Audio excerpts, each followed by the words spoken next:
I follow Bill and I watch his material. Something popped up. He did something not too long ago about the importance of qualifying the prospect and and that most of us are working with people who we shouldn't be working with because they don't have the ability to deliver the end result that we want. And it caught my attention. I watched it. He did a few follow-ups which then continued my attention, which was that while we have a problem in that regard, the problem that gets created because of that, first off, is that we actually think we're working with qualified prospects. And then because of that thought process and mindset, we end up building a pipeline or lack of a pipeline around people that we shouldn't be working with anyway.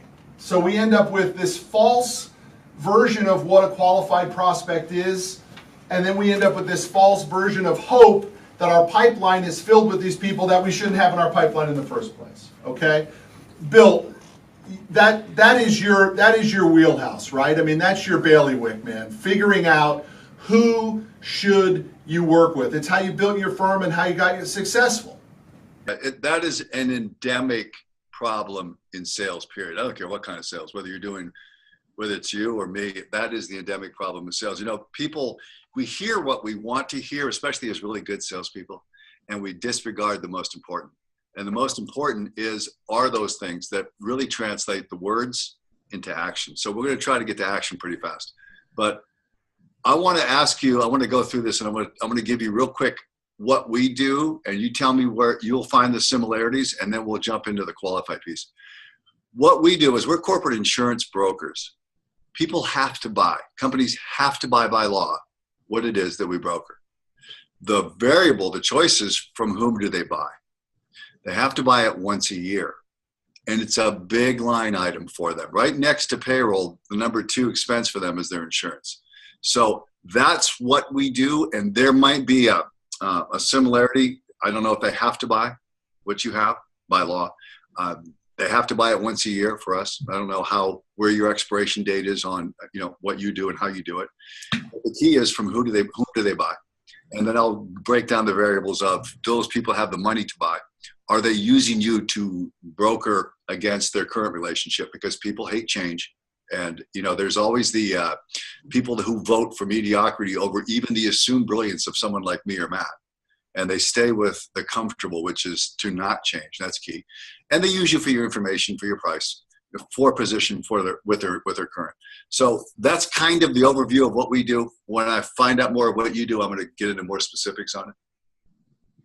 So for us, Bill, it's very similar with the exception of the regulation piece, right? Our clients are truckers and towers and construction companies and moving companies who are not under any regulation to buy equipment. And so we are constantly either filling the void of their replacement cycle or helping them understand that growth is important because perhaps their business is too small, their prosperity is therefore too small, their impact in the universe is too small. And we come up with a lot of people who say, yeah, I'm interested, but not right now, right? I'm holding off on my purchase. I do all my financing with my bank. Those are a lot of the standard rebuttals that we get. And so we therefore begin to put hope in conversations that don't deserve our hope. Ability to qualify, what we're going to talk about and get into detail on qualify, really is the differentiation between a conversation and an opportunity. And that is huge. I can tell you this, in 23 years of leading this company, there has never been one person that has come in from a sales call that didn't think it went well. Never one salesperson that didn't go well. And you know this as well as I do. The only thing that well really embodies is a cashed check. So unless the check's cashed, everything else is just what you've heard. And especially remember this, you know this too. Fear, desperation, greed are those 3 things that drive the quota-based salesperson. So a person who just has to make quota is always listening for or hearing those things that they want to hear. And most of the time, it's a conversation that they think is an opportunity when it's the furthest thing from it. So I think we have similarities there. Are most of your sales on the phone, or are they on the phone with a chance to meet someone in person? So we work on a nationwide basis. A lot of our best customers we've actually never met. Three of our guys were at were at a trade show over the weekend, so those are always good for us to put faces with names. But a lot of our stuff is done over the telephone, and then it's done through FedEx in the form of contracts going back and forth. So I think to answer your question, we work nationwide, and probably the majority of our accounts start with a telephone conversation that can expand into a personal meeting. And certainly if we're local, we're always suggesting to our sales team to go out and break bread and meet that person. And let's be straight about it. I mean, Bill is a straight shooter, and Bill and I are friends. It doesn't happen as much as I think it should. I don't know why our guys are in the office so much. By the way, there is a reality to that, Bill, which says, well, we're in the office because you're going to beat on us to make 75 phone calls and be on the phone for 3 hours a day, boss. I mean, that's why I can't leave the office, because you're going to hammer on me for my phone report yesterday, right? And my rebuttal to that, this is not news to our team, my rebuttal to that is, well, if I want you to be on the phone for 3 hours, what the hell did you do for the other 5 or 6 hours? And the response is going to be, well, I was processing my credit applications and I was doing my busy work to move the deal along through credit and contracts and all that sort of stuff. A lot of it does come down to time management in that regard too, Bill, because I've watched our best guys just this morning who were all out at the trade show over the weekend. You know, some of these guys have 3 or 4 sets of docs requested, and it's 11 o'clock in the morning, right? And some guys will take 2 days to request a set of docs. We are very similar, and I'll start drawing similarities to you as this. We used to measure like you did. We used to measure calls. And we used to measure, we had this down to a science, where if you made 100 calls, you could expect to have 10 people who would talk with you and 3 that would probably meet with you. So we had that rule that we had found worked experientially for us over 20 some years. Here's the formula. We were way off on that. Way off on that, because you can't measure calls. You've got to measure actual appointments, or you've got to measure actual people that you're talking with and having a conversation that can lead to the opportunity. You've got to break it down from conversation and then opportunity. So you might need 200 calls. I know you're going to probably hate me. You might need 75 to get if you're really good at it. But I think the more you make that are directed calls, the activity is like the 10X rule that you've heard. It's going to bring a form of success. It is really about activity. People want to get away from that and find a magic way to get away from a cold call. Bullshit, there ain't no magic way. There's not in our business. You can call it a warm call if you send some information first, but it's still a cold call to a degree. So my first question to you is, what is your impact, bam, 3-second, I got you on the phone, differentiator when you come right out of the gate? What is it? What do you say? We refer to that as our EOS, or explanation of services. And I'm going to say my interpretation of it, but here's a training problem in our office. Everyone has their own different EOS, and everyone uses their own EOS. But my EOS is Bill Wooditch, this is Matt Manero with Commercial Fleet, today's your lucky day. Well, what might you say in that regard? Well, I like that. What I used to say is this: I bet you get 1,000 of these calls a week. And the guy said, well, maybe 2,000, or he starts laughing, because I have 2 things going on there: empathy and humor. And what you're bringing right up, right there is a differentiator of humor. Today's your lucky day. Because the natural question is going to be, why? Why? Because you're on the why? He's going to be curious. Yeah. You're going to be curious. So the answer to that is, well, because you're on the phone with me. See, Mr. Jones, and now I can get into the discussion. I've identified you as the ideal candidate for our financing. I've already looked at your Dun & Bradstreet report. It tells me that you have the revenue size. It tells me that you have the fleet size. And it tells me that you have the credit score. That means you will qualify for our lowest cost financing programs. And that's the reason. Do you buy new or used? Guy says, I buy used. Fantastic. I got some unbelievable programs for clients just like you who buy used equipment. I buy new. Fantastic. I got some unbelievable programs for clients just like you who buy new. I don't care which direction the call goes after that, right? I just have a dialogue that's begun to get started because of that sort of wacky in the face a little bit, today's your lucky day. What most people do, Bill, is they will do, I'm just calling to see if you're in the market to buy any equipment today. And that's the call they get 100 times. I'm in the market to see if you'd like to buy any insurance today. Well, hell no, both of them are expenses. I don't want to do either of them. Right. Yeah. Let me give you a story. Let's go back to something for a minute. I had this person come in here with all the, the talent. And I've had a lot of people with a lot of talent. Just like in sports, you never know until you're hit. You never know until you get them in. And this person had to feed a family. And you would think that they would do what it takes to make those calls to get the ingress to feed the family at a very basic level. And they wouldn't do it. And they would be stuck on making a minimum number of calls that you'd have to drag them to the trough on. I started coming in here at 6 a.m. with them. I started staying until 5:30, 6, 7 at night, whatever it took, to try to do that, but I could not make them do their own push-ups. And they eventually went on to another place. What I'm saying is this: you got to have that deep-seated need and hunger. You know, I had the need to validate to a parent that I was never going to get validation from. And that drove my calls. And the more calls I made, and I stood up when I made my calls because I wanted the energy in my inflection. And I had conversations like Matt had by saying, hey, it's your lucky day. I started making it a game. The first thing we got to do is make it a game. If you're going to make it work, you're always going to be pushing for next. But you start playing it loose and fast because you're making so many calls, it gets to be freaking fun. Believe it or not, it gets to be fun. So the first thing I did is to open up the universe to make it a game. I knew that the more numbers I had, the better I would be because I wanted the Ferrari. I wanted the house, and I wanted to be number one. It was an insatiable drive. That alone was the key thing for me, because if you can open up your base of people you talk with, you're going to be able to walk away from the shit that's never going to get you any closer to a cash check or your dreams realized. It's not. It's just a conversation. So that's what I was able to do and listen in their terms. Were they saying, I hope, it's not, I don't know, or were they actually giving me some signs through continual work? Because some of the people who would say, not time yet, I would put them on a back burner. I would still call them, but I wouldn't call them banking my next check on that. I would still be making more and more and more and more, and then going back to that and building on the month, on the next month, on the next month. They were always in my pipeline because sooner or later, some of those things would become real, or I'd drop them off.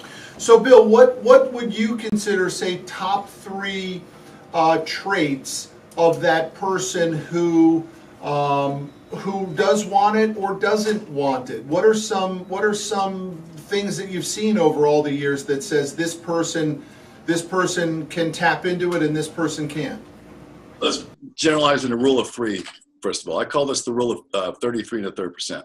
There are 33 1/3% in my mentality, it's just a mindset mentality, that are never going to buy from me. Just never going to do it. So I could call on a day when I'm getting all of those people and they're not going to buy from me. It's like a religion. They don't believe in God. They ain't going to buy. Never. They've got someone else they buy from or some other way that they are not going to buy you or your product, period. There's 33 on the other side, the far right. They're going to listen to you. They're going to appreciate what you have. They're going to be the people that could be converted into buyers. And then there's the middle, and they don't know which way they're going.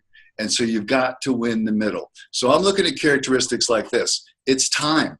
It's a timing and it's a number. So you could call someone in Iowa, someone in Illinois, and they're at that point where it is my time. Yeah, you know what? I want to hear what you say. It's strictly a freaking numbers game. And when they start coming back and have an interest in what you say and building a humor based on what you say about this is your lucky day, if you can open them up to talk about themselves, the more you can get them to talk about themselves, the closer you're going to get to finding out if you've got a real qualified prospect or not. And, we have a fortunate element of our sales process to get the person to talk. One common denominator of all of our customers is they love to talk about the equipment. They like, there's a trucker likes to talk about how he loves Peterbilts and how he hates Freightliners, right? Or whether he likes a Detroit engine or a Cat engine or a 13-speed or an 18-speed. And so how important is the product knowledge, Bill?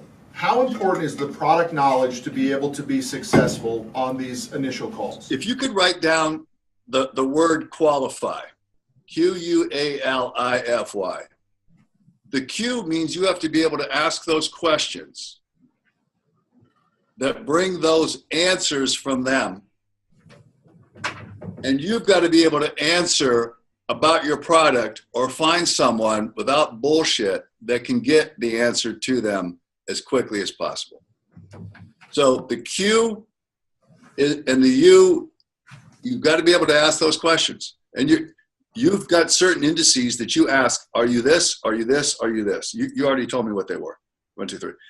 Do you understand what they're talking about? Do you have an understanding of your own product? And you have got to be your product.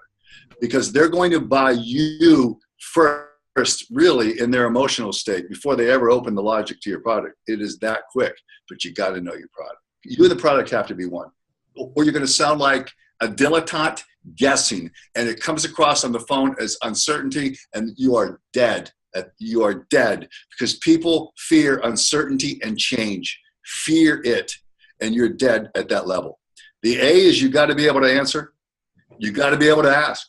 You got to ask the right questions, the questions that Matt laid out. You got to be able to ask those questions. L is the most important one, guys, the most important one. You have to be able to really listen. Hearing is different than listening. What is actually being said? What are they actually saying? Are they indicating that there is a true opportunity here, or are they using you for your knowledge? Are they using you for a form of leverage? Is it just a conversation because they're bored? Happens. Bill, that's something that's very interesting. I'd like to stop on that for a sec, because you talk about it in the open, which is that some customers are literally going to use your information for leverage. Absolutely. And I'm not so sure that we have given enough credence to that over our long span of being in business. I'm not so sure that we've actually really understood that when we quote the transaction, that customer is going to shop that transaction. And so we've lost, some of our newer guys have lost transactions recently and have even been told by the client on the other side, I took your information and I took it to your competitor and they beat you. And so I'm going to, or I've done the deal with the other person. Now I take that, I know you take it the same way, as I'm gonna punch you in the face, you son of a bitch. Right? How dare you do that? But that's really not understanding it as a game, because that is the game. The game is that that's probably what the best customers should do anyway. Let me give you something that I do, and I train people to do here, and I'll send this to you in text if you want to use it as, it's not a script, but you'll own this. Through this conversation, you're going to get to this point if you're qualifying. And the point is, the I of qualify is integrity. That's the integrity of the buyer. This is what I've done. I said, if it was, I would always say this, if it was one of my clients, they've been with me for 5 years, 6 years, and I came in, let's assume I am, and I'll use this number, 10% better, and the product's the same. Let's just make this wild, crazy assumption that right out of the gate, I'm 10% better. Pricing, cost, product's the same. It's a miracle, but it is. They've been with me 4 years, 5 years, 6 years. I'll tell you what they would do. They would give me a chance to refine. What are the rules of engagement? I have to ask this, or my boss, Matt Monero, will kill me, literally. What are the rules of engagement? What do you do if I'm better? Do you come to me, or do you go to him? Do you come to me for refinement, or do you go to him and stay there? Every effing time, you better ask that question in here, because you will get bent over and used if you don't. Now you can't qualify integrity. If they tell you they're going to do something, and if you're right out of the gate, this is how the rules of engagement are, because you got to ask, what are the rules of engagement? I'm in here, this guy's here. It's never strictly a price. They're going to say, oh, it's just price. Bullshit. They're going to go the easiest route if it's just price. They're going to stay where they are. They're going to get their guy to bump down a point. That's just how it works. So what's the motivation right there? You got to ask that question hypothetically every effing time, or you get killed. Now, did you say that you're not supposed to question their integrity? In other words, once they tell you what that roadmap is of their process, are you not supposed to stop and say, well, that sounds dumb. Why are you going to your boss? You don't need to go to your boss. Let's make the decision right now. You don't need anybody to help you with that. I can help you right. Never done that. Never done that. I took what they told me, and then I made a decision based on it. Is that a qualified opportunity, or is that not? Because you're never going to change that mindset. You're not going to tell them that's a dumb decision and have them reverse that decision by thinking, you know what, I think he's right. They're going to get more recalcitrant. They're going to dig in. They're going to be entrenched, and they're going to fight you. So what I learned, hey, he says, yeah, you know, they've been with me a while. I'll give him a chance. That's not a qualified opportunity. That's just somebody that's going to use you. What I'm saying about integrity is this. Sometimes if they tell you they're going to do it in a certain way and they act in another way, that is qualified integrity. You cannot. They'll lie to you. You can't do it. It happens 3-4% of the time. I'll give you a good example of something. A guy called me out and he wanted to talk with me, and he was a big contractor. And I had the biggest one in the United States. And he said, I want the deal you got him. I want to know about that deal. And I said, okay, before we talk about, I won't talk about a specific client's deal, but before we talk about any more about insurance, I want to ask you a question. If I come out here and right out of the gate, I'm 10% better than your incumbent, who you've had for 8 years, what do you do? It's the only time this ever happened to me in business. You know what he did? He said, get the hell out of my office. Don't ask me about how I conduct my business. I was with a brand new sales guy. I said to him, if you do not ask those questions to the sales guy later, I will kick your ass. Because right there, you found out this nice guy who was trying to enroll me, he just wanted to know what the rates were for his against his competitor. You got to ask the questions. And your most important thing, guys, you got to be able to walk away if you're not hearing what you need to hear to know that it's qualified. That's the biggest thing. And that's all about pipeline, because the more you have in your pipeline, the more you're not going to need it. The more you don't sound needy, the more you're going to attract it. And it is a numbers game. It's like fishing in Cabo.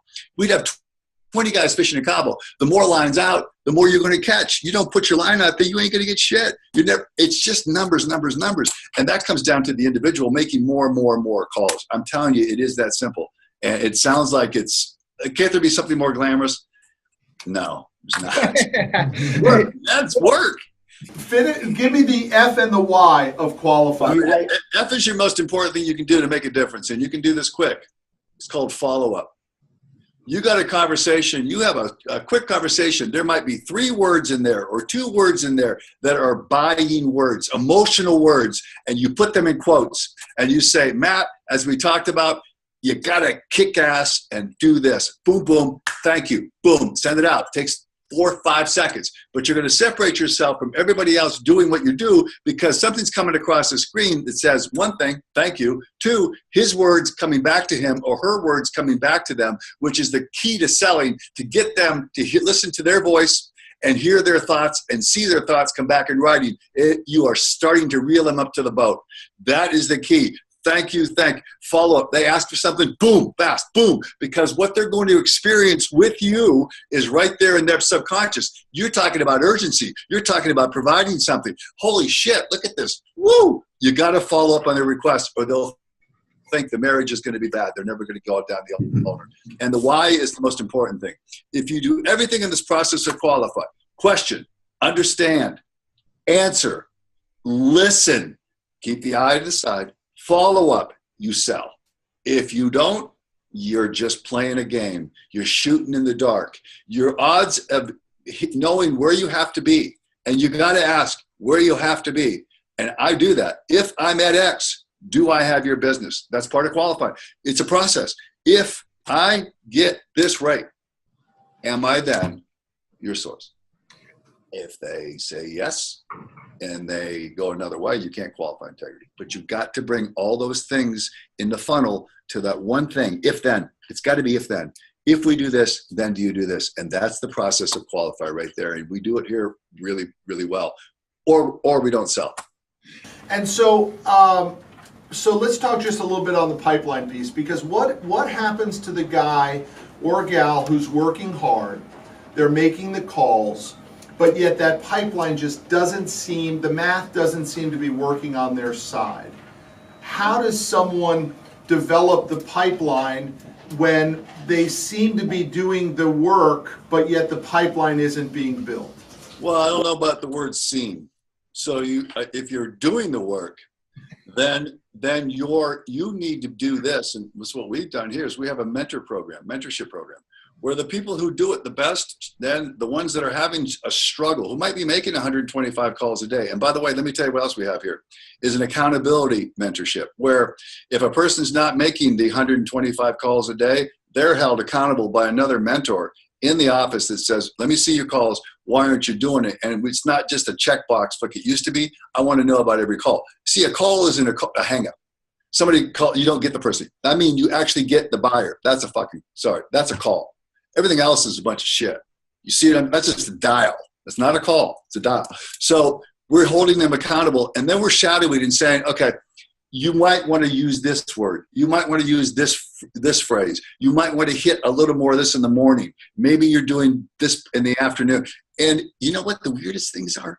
The ones that hit the biggest ones are days like today where it's like the holiday week, the day, and because no one else is doing it, all of a sudden you get that crazy guy that's still in his office and everybody else is down. It's that, I swear to you, it's weird. But that's part of what we do. We listen to how we're doing it. We give them all the support by saying, try this, and it has made a marked difference in the result. If you're making the calls and you're not getting through, then we're going to listen to see what is it we need to do to help you. And then we're going to measure how we're helping you, and we're going to see improvement, or we're not. And I think then you're not making the calls. I got it. So you're actually, it's not just qualifying the prospect, you're actually qualifying the effort. You got to qualify the effort. You don't qualify the effort and quantify the effort. It's not just, I made these dials, I'm not getting through. We know what we used to do here. And I'll tell you, we do a lot. We still do some of this. We confuse effort with achievement. And so we're measuring calls. That's effort. That's activity. You got to measure the result. You've got to have a directed result. You've got to know, each caller has got to know what the purpose of every call is. What do I want to get on this call? What is my freaking purpose? Number two, what position am I going to take to realize that purpose on this call? What is it going to take? And am I going to put myself in play? And am I going to understand what the nature of this engagement is? Meaning, how do I win? You got to know how you win every call. That's the key with us. And we quantify those things. At the end of the day, it's about results. We want X amount per month. You got to have X amount per week. So we're going to micro that on a not a daily, but a weekly and a monthly basis. And then it becomes the quarter. And you're either doing it or you're not. And the quarter is, your stance is that weeks can go up and down, good week, bad week, maybe even good month, bad month, but the quarter begins to tell the story. Quarter's going to tell the story with new people. I'm going to look at the first 2 quarters, the first 3 quarters. I'm going to invest really in the first 2 to 3 quarters to see what I really have. But as a jaded, maybe a certain cynic and maybe a realist, I know what I have right away. I know if you have the hunger to make the calls. I know if you can take it, the rejection on the phone. I know if you have the need to do more. And I know you got to make it. Guys, you got to make it a game. I mean, you got to make it a game. Or you're going to take it so personal that everybody's hanging up on me. No. The more hang-ups you get in closer to yes, I'm telling you, I make it a game. Yeah. So, Bill, I mean, I can feel it coming through the phone and in person, all this stuff. I mean, I have the same emotional connection to winning. It is a game. It is a process. It is a numbers game. But at the end of the day, the winners win. And they just figure out a way to win. And so that's the gray area between the yin and the yang, the clarity of black and white. It's the person who gets through the gray. Yes. And you get through the gray by having just certainty that you're going to win. Yes, that's beautiful. We're going to tweet that. We're going to take credit for it. Let me tell you something I'm looking at. I've got on my 75-inch Matt Monero TV, because he's inspired me to buy big TVs. I'm looking at how much you guys make a year, and that's a shitload of money. Yeah, some of our guys make absurd amounts of money. Let me tell you how I know it's a shitload of money, because our industry makes a shitload of money. So I'm looking up there, and I am telling you, don't let our guys see that. You guys are making a lot of money. You could take my top guys, and they could make a lot of money with you, and I could take your guys, and they could make a lot of money with us, because I think that is the nature of how really the great salespeople would do it. So before we break, Bill, because I know time is valuable, two things I'd like your insight on. Number one, see, that's all I need, right? And I know in your career that's what you needed too. You needed to find. Hold on for a minute. Just hold on. Don't get rid of the thought. Let me tell you about time. I don't know how you do this, but you mentioned this in terms of time. I emphasize this. I live this. I make sure they know this. There's only so much time we have allocated in work time during the day. A lot of people will come in and fill out applications or have their assistants do it or do that stuff at 8:30 in the morning when we start, or 7 or 9 o'clock or 10, and your day of calling is gone. So they'll do anything to get away from the calls, or they'll do it in the afternoon. You've either got to do that work before the actual call time, so you're not encroaching on the actual time you have on the phone with a potential customer, or after work. And that's all part of having a career and creating legacy rather than just having a job. Because what I'm looking at the board and what you guys are doing and what we do, it's not a job. If it's a job, you're going to quit. it's not a job. It's got to be a career. And to have a career, you got to do the work no matter what the hours. Don't encroach upon your call time by making something to do like folders or files or other things that take away from the actual time you have on the phone. That's the most important thing we drive here. But I just want to say that about time.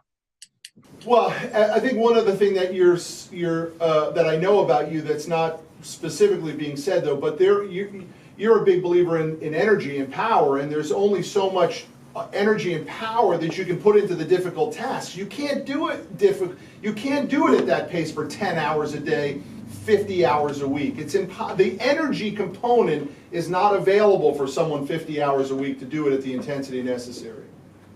Unless you got initials that are MM, and if you turn those upside down, it got WW, William Wooditch. See, MM, WW. The weird people with the weird people. They ain't normal brains, man. Crazy shit. All right, so over the years, how do you take a guy or gal whose performance has leveled off? They've got the skill set, they've got the client base, but they haven't gone from 1x to 2x or 3x. What is your suggestion to that person? You know, I take them, I coach a lot of our producers on the side. And that is the difference between motivation and inspiration. And motivation is this: they've gotten to a certain level, and then comfort encroaches, comfort seeps in. And comfort looks like, this is more than I've ever expected to make. I've got the house, I've got the car, the kids, the wife, and my motivation, I'm satisfied. Inspiration is different. Inspiration is those crazy people who just want to do it because they love to win, and they want to see how far they can go, and they want to win, and they have to understand one thing, and this is the most important thing I can tell you, that success is something. In the old days they said it's like a sword. You can do anything with it almost except sit on it. And so the thing I coach our people is, you don't know who's going to die tomorrow, change, get it, you're going to lose them the same way you got them. You got to always be moving forward with your success, because if you don't, that level of motivation that you have, that comfort you have, it's going to go backwards, because momentum is the most difficult thing to get. And you don't know exactly when you're getting it, but you sure as shit know when you lose it. Mm-hmm. And so I will side coach them. And the reality is, some of the time it works and they come out and they get it. They have to get burned a little bit, lose a little bit, but they get it and they just punch up. And some of them don't. They stay in that pool of comfort. And they make so much money that you really don't get rid of them, but you know that they could do a lot more. That's just part of the game. That's part of the game, I know. Now, what about the bottom? The ones that are struggling, they're fighting, they're losing confidence, they're doubting their abilities, they're constantly saying to themselves. Here's a big thing, though, that we haven't talked about today. I think it's very important. I say to everybody in the first couple days here, the questions you ask me and the others that you work with will determine your success in this company. And so if you're quiet, if you're not asking questions, something's not right. Because when I was trying to learn this business, I'll never forget, I tell the story a lot in here, there was a single CPU in the office. It was early, no computers in the office. There was one computer. And day one, I saw all these people going to that computer and leaving it. And day two, no one told me what that computer was. I saw the same people going to that computer and leaving it. Day three, I finally said, hey, what goes on at that computer? And they said, well, that's where we quote all our deals. I mean, shit, nobody showed you how to use this computer yet? I said, no, nobody showed me how to use it, because somebody showed, of course. If you're not asking me the questions of how do we do better here, I can't gauge how I can help you. What's your stance on that? How do you comment about that? And here's what we say. There are tremendous pockets of knowledge here. You have got to go find them. We're not going to come and find you. And I have a glass here. The top producers are in here. They live in here. Even after 10, 14, 15 years of making the kind of success you have on that screen, they're in here. The other ones are not. They're avoiding me because they don't want to be seen. They are the bottom tier. You've got to come to the knowledge in this office and find it and take it. It will help you. But if you don't do that, you know, why should I care more about your success than you do? Number one, and I'm not going to go to you. You have to come to me. If I have to go to you, we got a real problem. The bottom tier, and I'll tell you how I learned to deal with this, because it's very important about the message you send to the top and mid-tier, is you're going to be known as a leader by what you tolerate, much more so than what you ever accomplished. And I learned that a long time ago. And I've also learned the toughest thing for me, because I'm a people person, is to separate the person from the product. So I'm able to quantify, these are your results to date. If these don't change in the next quarter, then we're going to have a separation. So I'm very big on the expectations. I'm managing those expectations of what I want, because if you don't, you're going to pull your top down, your mid down, because you're going to be opposite of your word and you're going to send a bad message. That's tough, but you've got to do it. All right, my friend. I appreciate it. Guys, any questions for Bill? Anything out of that? We got a lot out of it. Anybody with any questions for Bill? But I'm going to email this to you, Matt, on what I used to ask him on the if-then, and I mean this. You've got to play the perfect scenario case. Say, in a perfect world, if we come out and we're at this rate, what do you do? Are you with us? And if you can tell by the him, the ha, the this, the that, the I don't know, that's your key. Those are the burning points between the tipping point of a conversation and having a real potential client. Yeah, I got it. Thanks, guys. Thank you, buddy. Oh, man. That's morning and night. I'm working right now. See you, buddy. Thanks, Bill. Thanks, Bill.